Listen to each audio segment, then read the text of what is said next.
Eyelid malpositions are caused by a whole host of reasons. The commonest cause is old age. So as we all mature, gravity takes its toll and our lids start to sag. They can either sag and turn outwards and create an ectropion, or they can sag and turn inwards and cause an entropion, both of which are conditions that can cause discomfort and often need a surgical remedy.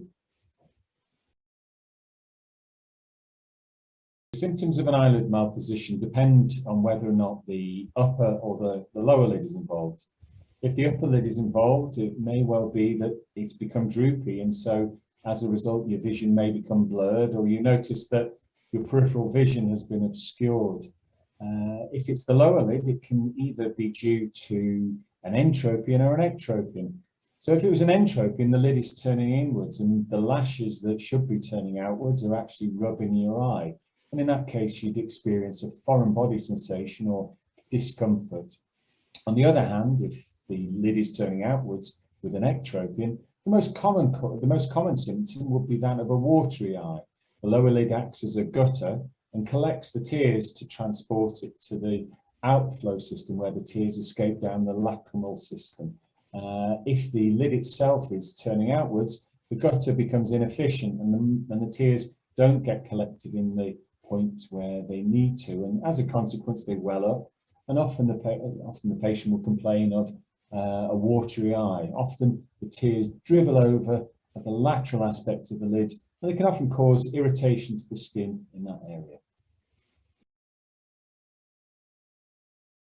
Eyelid malposition normally requires an operation. So if it's the upper lid and the patient has a ptosis, they'll require ptosis surgery to lift that lid back up to its original position. Lower lids are much the same. Both entropion and ectropion require a procedure to tighten the lid and get the position of that lower lid back where it belongs so that the symptoms abate. During the COVID pandemic, a lot of eyelid surgery got put on hold. As we've slowly come out of lockdown, we're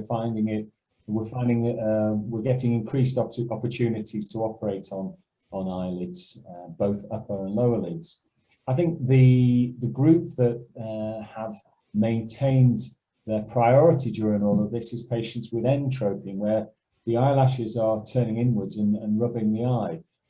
That runs the risk of causing a corneal ulcer, and as a consequence is a relatively high priority oculoplastic procedure and needs to be performed irrespective of the pandemic status.